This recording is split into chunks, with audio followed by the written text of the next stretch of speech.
Hello everyone, this is Leah Whitehorse, and in this recording I'm going to be looking at the astrology of May 2024. So, April was pretty exciting, astrologically speaking, because we had the eclipse, we also had Jupiter conjunct Uranus, and both of those stories are still kind of ringing in the chart during this month.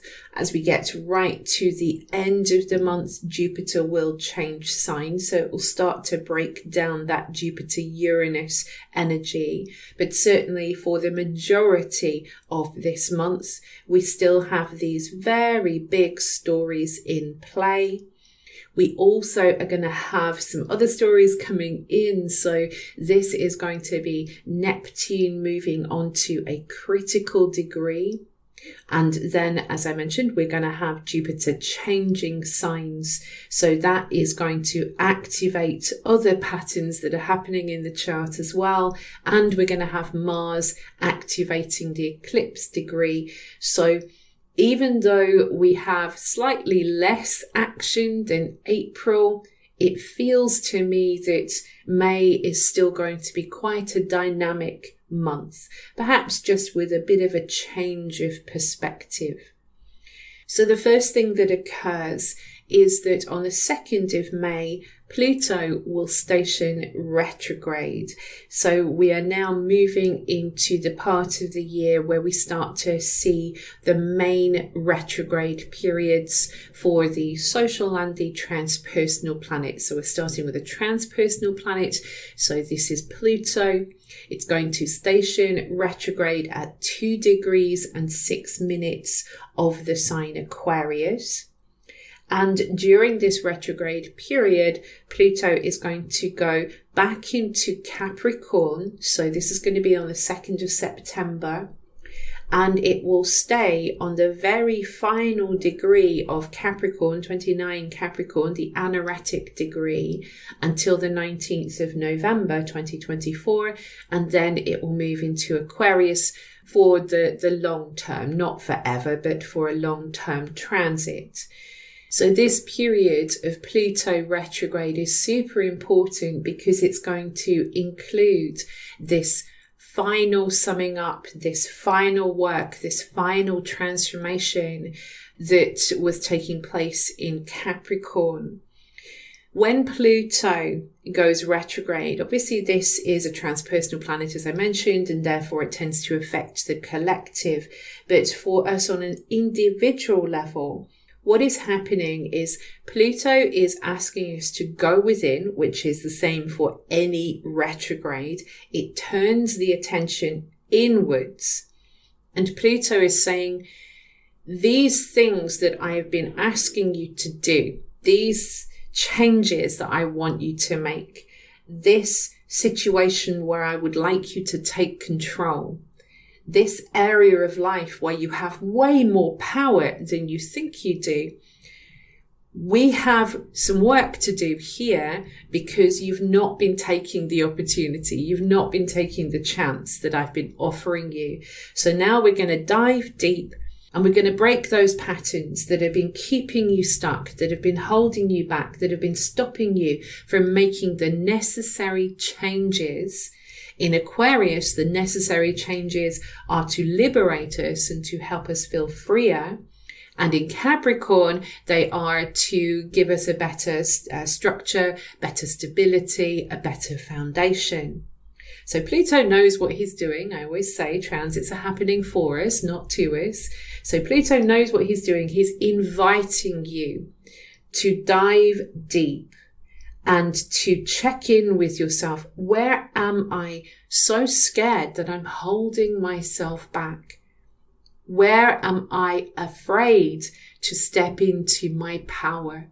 Where am I afraid to take control? So this is what will happen during the Pluto retrograde. Now, it might be a little bit more subtle and a background transit if Pluto is not really making any major aspects in your chart, but still it's happening in the chart. So it might be helpful to just sit down and have a think about what this might mean for you. I do have Pluto in Aquarius transits, sort of referencing all the houses here on my YouTube. So you can have a listen of that to give you some ideas. But if Pluto is making a conjunction or an opposition or a square to one of your personal planets or to one of your angles, then it's likely that this retrograde is going to make more of an impact upon you. I will talk more about Pluto retrograde in Capricorn when we get to that time, because there is more to say on that. On the 3rd of May, Mars will activate this transit, this retrograde, because it's going to form a sextile to Pluto.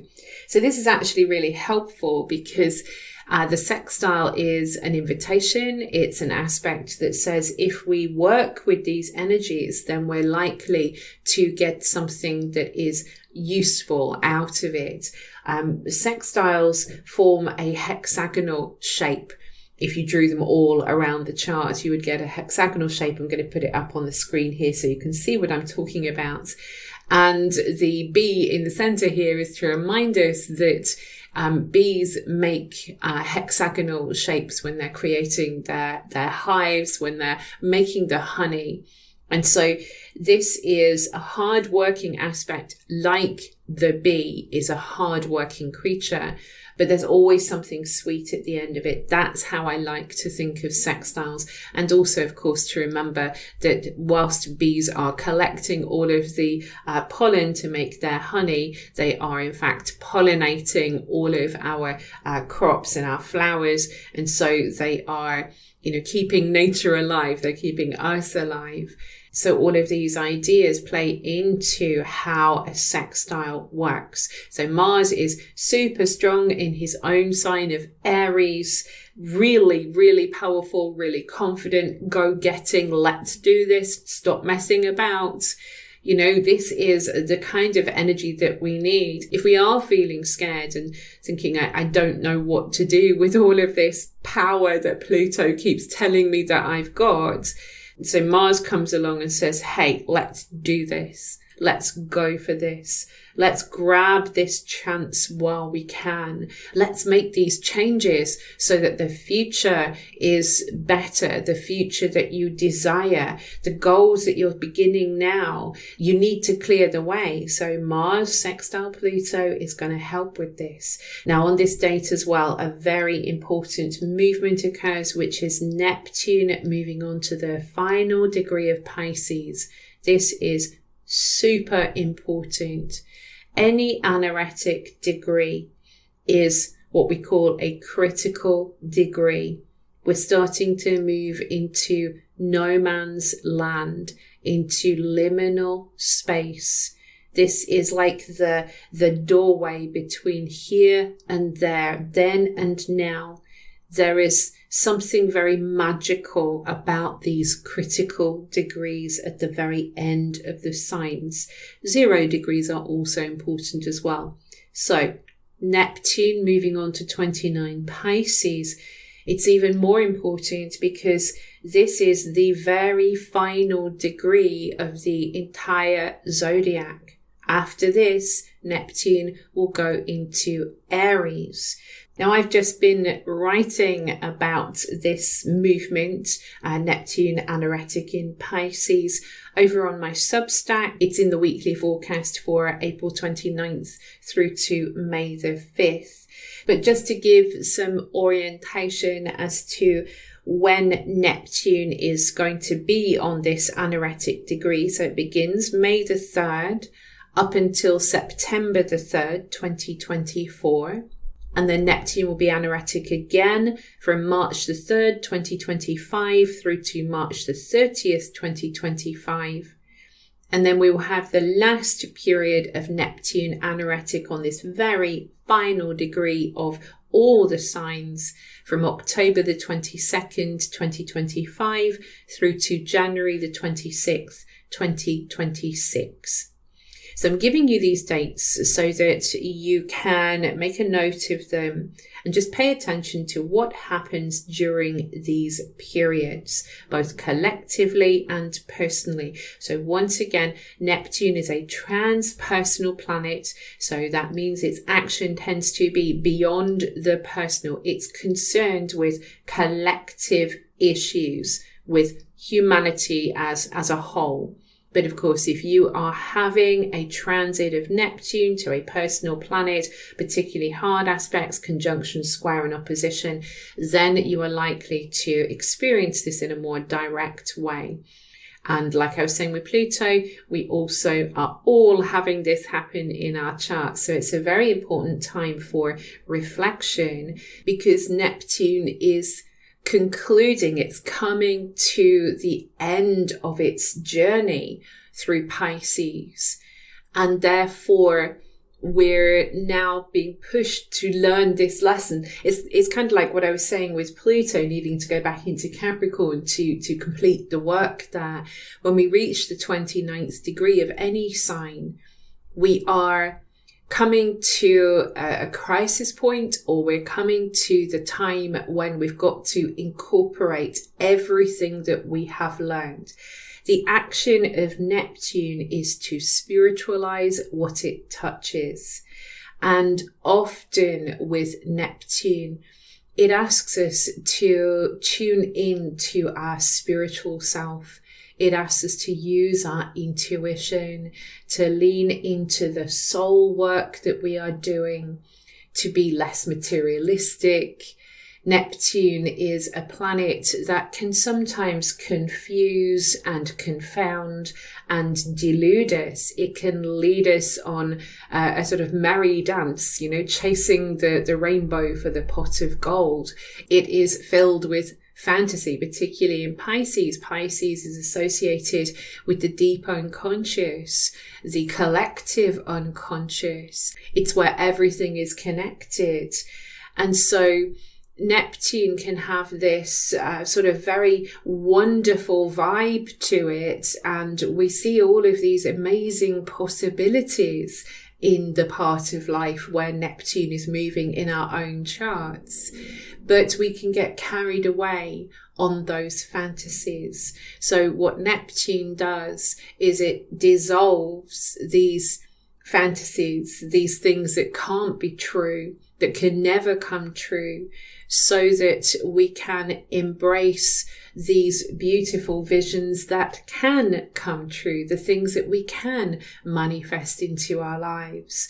And sometimes with Neptune, we are finding ourselves in a situation where we need to make some kind of sacrifice, or we need to surrender.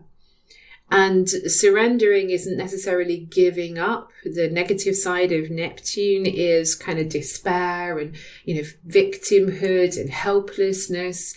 Surrender is not about that. Surrender is allowing for the natural flow of life and the flow of things. So where Neptune is in our chart, it's going to, on this 29th degree, it's going to bring these kinds of issues acutely into focus. If we've been deluding ourselves, if we've been deceiving ourselves, if we've been, completely in a fantasy world, then this is going to be made clear to us. And I think on a collective level, we've seen a lot of this issue to do with like fake news and not knowing what to believe, not knowing who to believe. That has become a very serious issue whilst Neptune has been in Pisces. And so maybe we will, at some point before Neptune leaves this sign, we will finally break through that veil and see things as they are. Sometimes to see things as they are, we need to look with the soul and not with the eyes, because Neptune is all about the soul's perspective. So looking from the heart, expressing compassion, seeing things in a compassionate way, being compassionate with others and with ourselves, that can help to dispel the illusions that Neptune in Pisces, particularly Neptune anaretic in Pisces, can bring to us. So it is a very important time. A really good way of tapping into this energy would be simply doing meditations, writing down your dreams, doing work on clearing your energetic centers or your chakras, working on the aura. Maybe you want to pull some tarot cards or some oracle cards. Anything that helps you to tune into your intuition, that is going to be perfect for working with Neptune anaretic in Pisces. I will have a little more to say about this as we move through this recording, because there are going to be a connection with Neptune anaretic in Pisces. So moving on, we have a new moon in Taurus. This is going to be on the 8th of May. I will be doing a much longer reading about this, which is going to be available to my patrons and also my paying Substack members as well. All the links are below. But just for a little look at this lunation, this is a lovely one. I really like the energies of this new moon. In particular, it is going to be conjunct Venus. So Venus is the ruler of Taurus. So that immediately elevates it. The moon is exalted in Taurus. The moon and sun, as well as being conjunct Venus, they are also going to be conjunct the Jupiter-Uranus conjunctions, a little bit closer to Uranus, but still in a conjunction with Jupiter as well. And they're all going to be making a nice connection to Saturn and to Ceres. It just feels like finally we're coming to a lunation that is not, sort of hair standing on end. Everything is just like, oh my God, what is going on?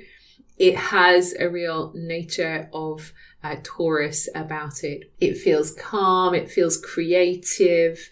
It feels like there are a lot of possibilities that are coming from the seeds that we are planting around this lunation. So it feels particularly good for, of course, relationships with Venus, but it also feels really good for any kind of maybe sort of some kind of business expansion or business idea, something that's seeded around this time. You're hoping it's going to make you some money or it's going to bring you some greater security.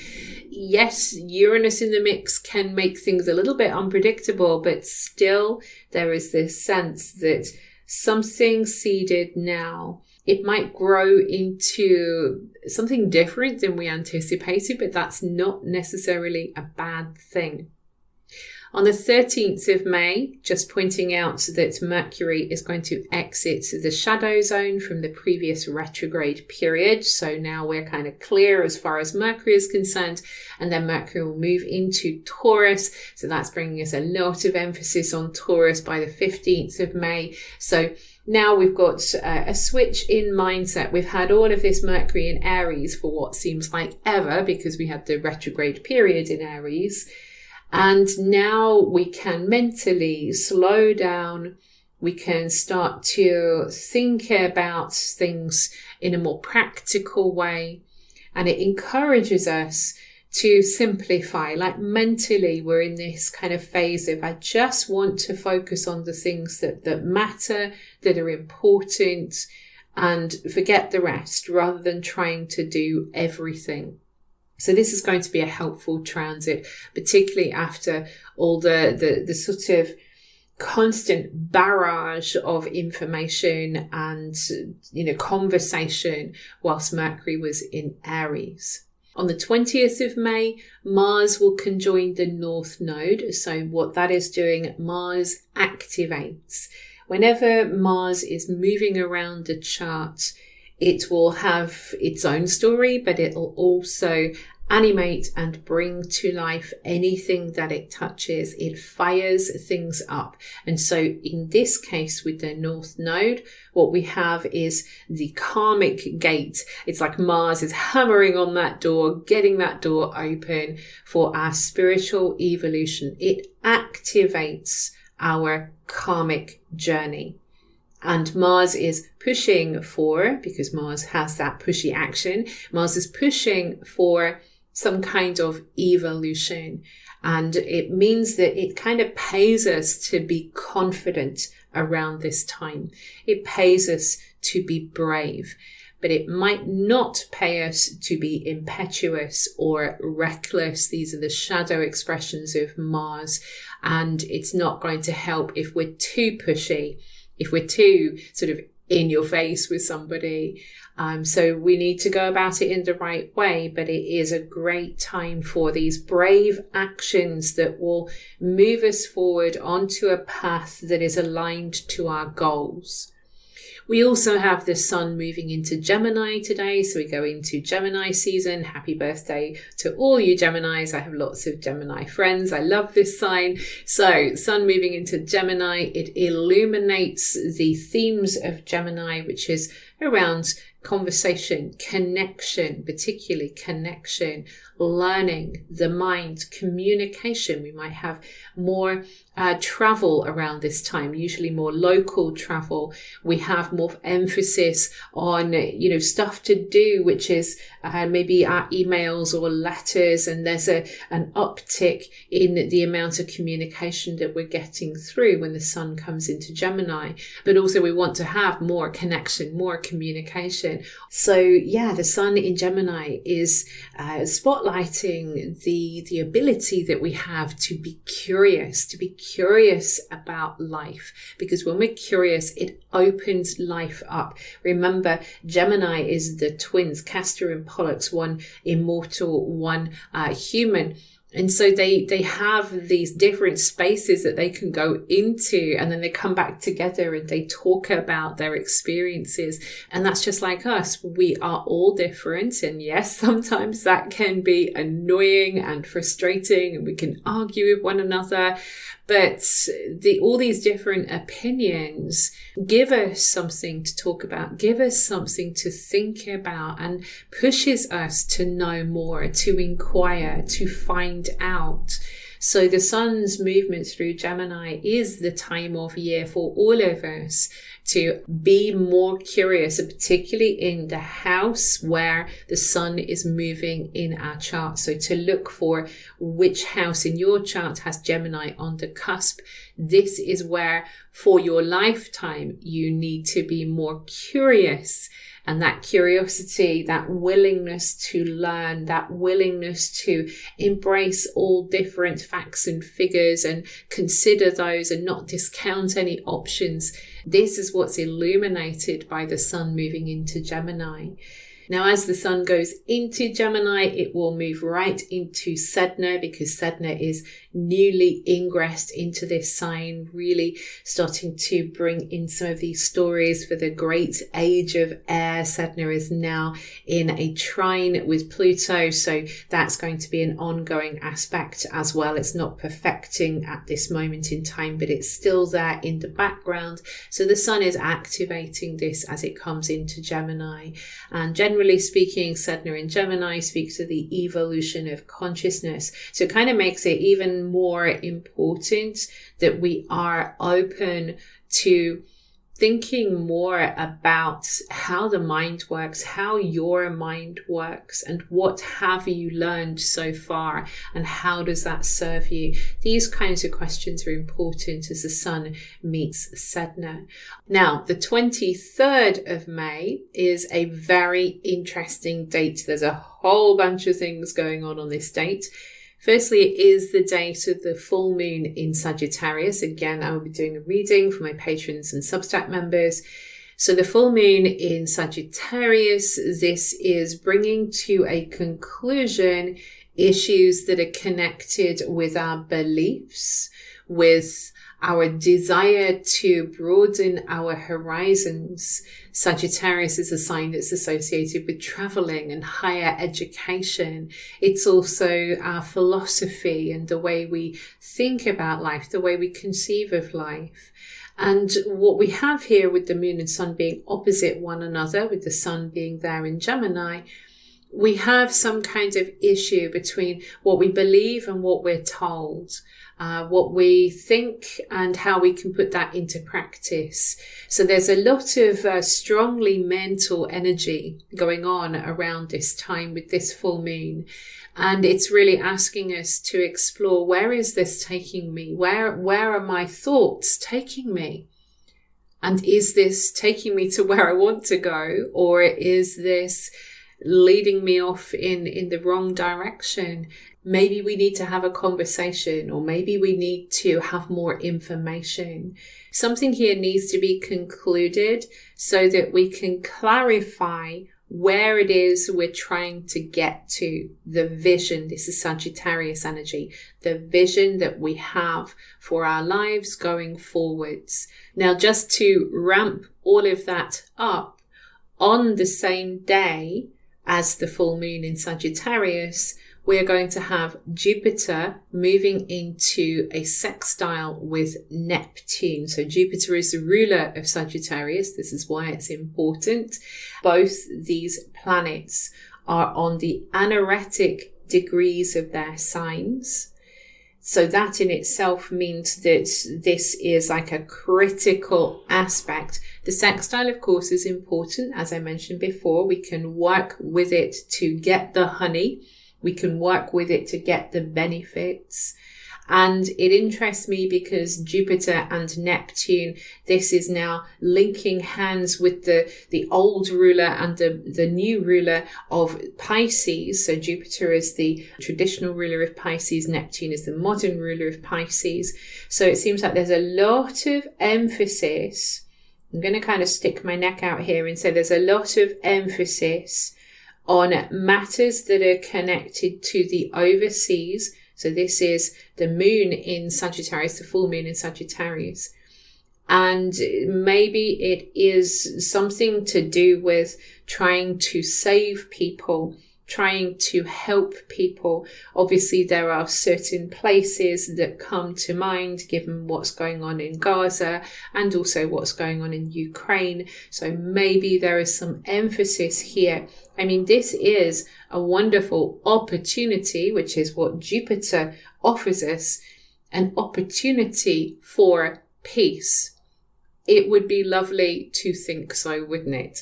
Let's just leave that there and send that prayer out into the universe, because this is a huge opportunity for peace, for helping, for doing something that is positive. I'm just thinking with 29th degree of Taurus, this is associated often with the weeping sisters. So we have the sisters of the Pleiades, the 7 sisters that are in disguise who watch over sailors, which is interesting as well because it's associated with water again. But the degree itself is sometimes can sort of have some manifestations that are to do with sorrow and sadness, because the weeping sisters, they were grieving a death. Now, yes, there have been so many deaths in so many different ways. With Neptune in Pisces on that anaretic degree, we can speak of the great amount of people, the many losses, the many people who are victims of terrible circumstances. But the Pleiades, the 29th degree of Taurus, which also, by the way, has now moved into Gemini. So we've kind of got 2 degrees now, the 0 degrees of Gemini and the 29th degree of Taurus that have this association. So we've got these weeping sisters, but they can also be seen as guides. They can also be seen as those that bring comfort to those who are lost or have been forgotten. They can bring this kind of very magical energy. I'm just sort of thinking about, like a lot of people who do channeling tend to channel Pleiadian beings, these kinds of higher beings. I don't know what I think about that. Personally, I'm very open-minded, but from what I've seen, it seems to be there is certainly something about higher consciousness with these Pleiadian beings. So I'm just, again, leaving that on the table, that there is some kind of huge invitation to do something that is going to bring great comfort to many people. And maybe as well, we could also say, given that Taurus is a sign associated with the earth, perhaps it's something that will bring comfort to the planet, because Neptune, I forgot to say this actually, Neptune anaretic in Pisces can also speak of very wild weather as well. I've noticed that Pisces can have an association with the natural world as a whole. It can speak of sort of wild animals and wild places. Obviously, it speaks of the sea. So, whether there are some kind of water events, we're having a lot of that with Saturn in Pisces anyway. But I'm just wondering if there is some kind of big movement to help the planet in some way, shape or form.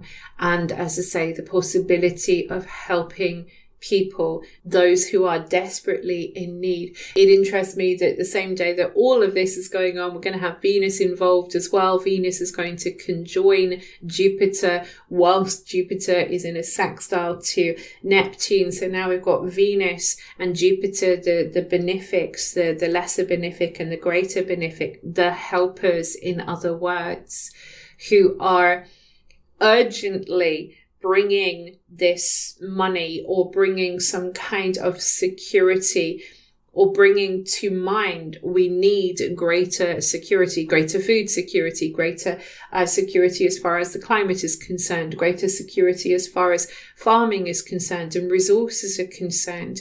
Something here comes together. And then Venus moves into Gemini, so now following in the footsteps of the Sun. And now we're starting to change how we approach our relationships. Venus in Gemini sometimes is said to be a little fickle, but really what's happening is that Venus in Gemini just likes to keep her options open. That it's been very fixed in Taurus, where she's the ruler of Taurus. But Gemini is like, wow, there's actually more options than I thought of, whether it's to do with relationships or whether it's to do with money, whether it's to do with just things that we like. Sometimes we can get so fixed in, I like this and I don't like that, that we close down all the options of experience. And Gemini, of course, wants to learn. So Venus moving into Gemini is like, wow, I've never tried Thai food, or I've never, been to this place. I've never had this experience. Let's do that. Let's have some fun here. And, I think we kind of need a little bit of fun at the moment, especially after the really heavy stuff that's been going on. So Venus going into Gemini is also going to help us with maybe talking about what is going on in the heart. We have more expression of what is going on in the heart with Venus in Gemini. So that also could be really helpful. Now, on the 26th of May, so we can kind of see that the end of the month starts to get quite animated. Mars is going to activate the degree of the solar eclipse that we had on the 8th of April. So whatever happened around the eclipse in April now is being brought to life. And so we might see the results of that eclipse, or we might see some kind of event that is connected to that eclipse. We also have on this date Jupiter moving into Gemini. So it kind of interests me that we're going to have the activation of the eclipse along with Jupiter's movement into Gemini. I will be doing a lot more about Jupiter in Gemini, but just to get some ideas of how this is going to play out and what it means. So firstly, Jupiter will be in Gemini for about a year. So it'll be the 9th of June 2025 when Jupiter moves into Cancer. So we have a full year of this energy. So where Jupiter moves, Jupiter says, this is where life needs to develop. You have room for growth here. Jupiter is a social planet. And so this is a planet that is connected with our morals, with our ethics, with our philosophy, with the way that we have our justice system. It is a planet that is associated with the international because it's the ruler of Sagittarius. So it kind of connects with world issues. And with Jupiter being in Gemini, the sign that is associated with the mind, then immediately we've got the idea of mind expanding influence. We have the idea of developments in the way that we communicate with one another. Just remembering that Sedna, I talked about before, the idea of the evolution of consciousness, and Jupiter will actually join Sedna. That will be on the 27th of May. So the day after it enters into Gemini, it will move straight into that conjunction with Sedna. So that is going to activate Pluto over there in Aquarius. In fact, Jupiter and Pluto will form a trine. That's going to be right at the beginning of June.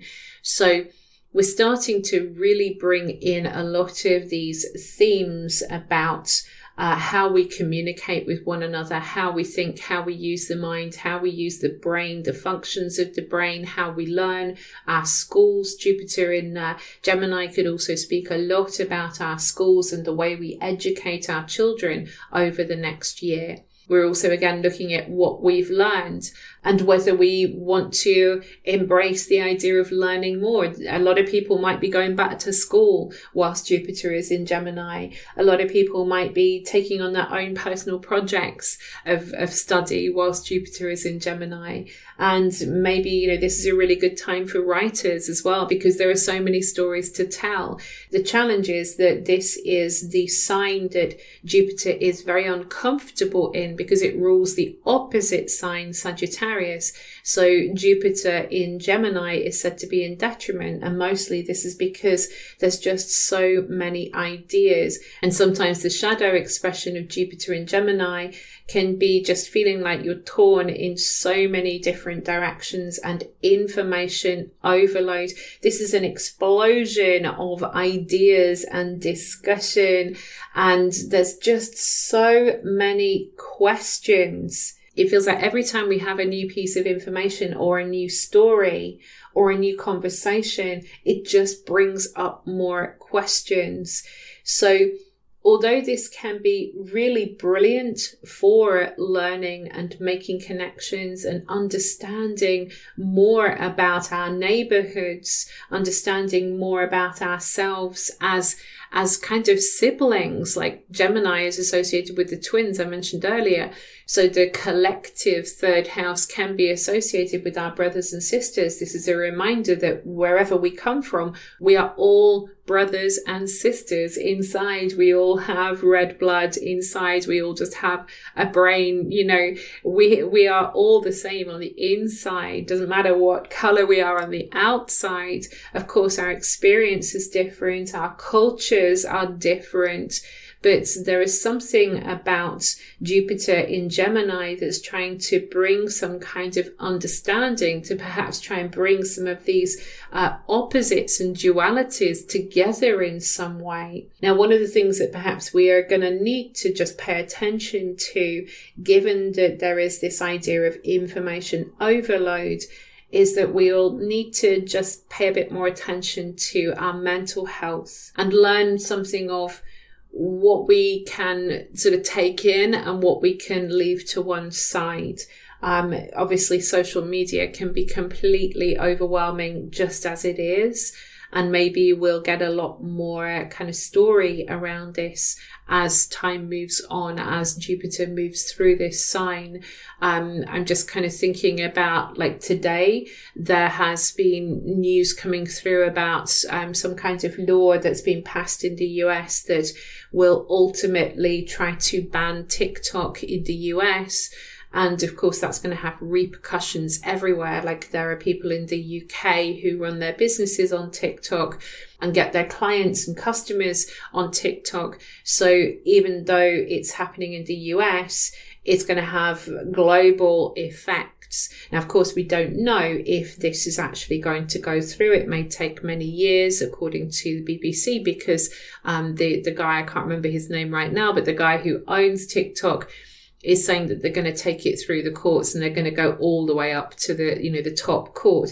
That's also Jupiter, by the way. Jupiter can be associated with the courts. So perhaps part of this transit will be centered around the laws that are made around our communications, which can certainly have a lot of repercussions for everyone and how we connect with one another. So that's a possible manifestation. So anyway, I got a little bit of a digression there because I was talking about mental health, but it is all connected together. And this is the issue when we have Gemini. There are so many little tangents and offshoots that we can explore. So pay attention to what comes up, particularly as Jupiter moves into Gemini, how you're feeling yourself, and, take proactive action to manage what kind of information you're taking in, because sometimes we feel like we should know everything. When Jupiter is in Gemini, we feel like we can never know enough. But of course, sometimes we've got to differentiate between what is healthy and good information and what information is completely superfluous to our needs.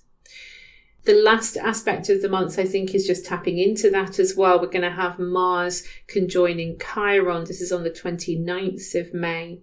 And that can speak of active healing. So Mars, again, is activating Chiron in Aries. So this ongoing issue we have, this ongoing lesson we have with self-healing. Self because it's Aries, healing because it's Chiron.